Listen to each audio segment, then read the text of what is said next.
Hello students, आप सभी का आपके अपने channel Ajay Singh math and science में स्वागत है।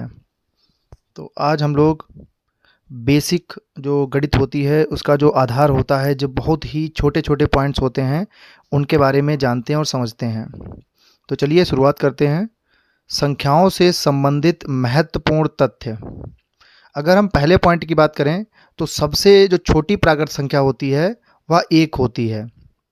प्राकृत संख्याएं होती कौन सी है? जो एक से शुरू होती हैं और अनंत तक जाती हैं। तो जिसमें सबसे छोटी प्राकृतिक संख्या होती है वह एक होती है। यदि हम दूसरे पॉइंट की बात करें तो सबसे बड़ी प्राकृत संख्या इन्फिनिटी होती है, जिसे अनंत बोलते हैं। और सबसे छोटी पूर्ण संख्या जो है वह जीरो है, क्योंकि जीरो से शुरू होती है और यह भी अनंत तक जाती है। और नंबर 4 की बात करें तो सबसे बड़ी पूर्ण संख्या इन्फिनिटी अर्थात अनंत है। पॉइंट 5 की बात करें तो सबसे बड़ा धन पूर्णांक अनंत है, जिसको इन्फिनिटी बोलते हैं। और सबसे छोटा जो धन पूर्णांक है उसको वह एक होता है। 7वां पॉइंट है कि सबसे बड़ा ऋण पूर्णांक -1 है, और सबसे छोटा जो ऋण पूर्णांक होता है वो माइनस इन्फिनिटी होता है। ठीक है। और अगला पॉइंट है 9। तो सबसे छोटा अंक 0 होता है। और 10वां पॉइंट है कि सबसे बड़ा अंक 9 होता है, क्योंकि ये 0 से लेकर जो 1 2 3 4 5 6 7 8 9 यही अंक मिलकर बहुत सारी संख्याओं का निर्माण करते हैं। जितनी भी संख्याएं अभी तक अवेलेबल हैं अर्थात इन्फिनिटी तक, वो इन्हीं अंकों से मिलकर बनी हुई हैं। अगला पॉइंट है 11। तो अंकों की कुल संख्या 10 है, जिसमें 0 1 2 3 4 5 6 7 8 9 ये सभी 10 कुल जो संख्याएं हैं, मतलब अंकों की जो कुल संख्या है वो कितनी है? 10 है। अगला पॉइंट है कि सबसे छोटी सम संख्या तो वह 2 है। सम संख्या का मतलब होता है जो 2 से पूरी तरह से विभाजित हो जाए। तो जो सबसे छोटी सम संख्या है वह 2 है। वहीं हम बात करें सबसे छोटी विषम संख्या की तो वह 1 है। विषम संख्या का मतलब होता है कि जो 2 से विभाजित ना हो। तो सबसे छोटी विषम संख्या 1 है।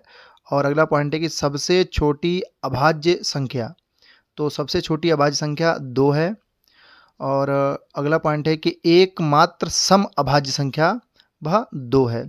अभाज्य संख्या का मतलब होता है कि वे संख्याएं जो एक या स्वयं के अलावा, अर्थात जो एक से विभाजित हो जाती हों और जो स्वयं से विभाजित हो जाती हों, अन्य किसी भी संख्या से विभाजित ना होती हों, वह अभाज्य संख्याएं होती हैं। तो जो सबसे छोटी अभाज्य संख्या है वह 2 है, और एकमात्र सम अभाज्य संख्या वह 2 है।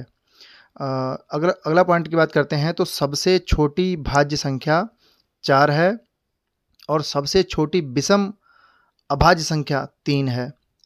अगला पॉइंट है कि एक अंक की सबसे बड़ी अभाज्य संख्या 7 है, और 2 अंक की सबसे बड़ी अभाज्य संख्या 97 है। और 20वां पॉइंट है कि 2 अंक की सबसे छोटी अभाज्य संख्या 11 है। और 21वां पॉइंट है एक अंक की सबसे छोटी अभाज्य संख्या 2 है। और 22वां पॉइंट है कि वह संख्या जो ना तो भाज्य है और ना ही अभाज्य है, वह 1 है। ठीक है। तो इस प्रकार से जो एक महत्वपूर्ण बिंदु थे संख्याओं से संबंधित, उनको मैंने यहाँ पर एक्सप्लेन करा है। और आप सभी लोग जो भी गणित का, ये बहुत ही मेन पॉइंट्स होते हैं, बेस होते हैं। ये कॉम्पिटिटिव एग्ज़ाम है या कोई भी कंपटीशन का एग्ज़ाम है, या फिलहाल तो ये बहुत बेसिक होते हैं, तो इन्हें हर प्रत्येक बच्चे को जो गणित पढ़ रहा है तो उसे जानकारी होना बहुत ज़रूरी है। Thank you.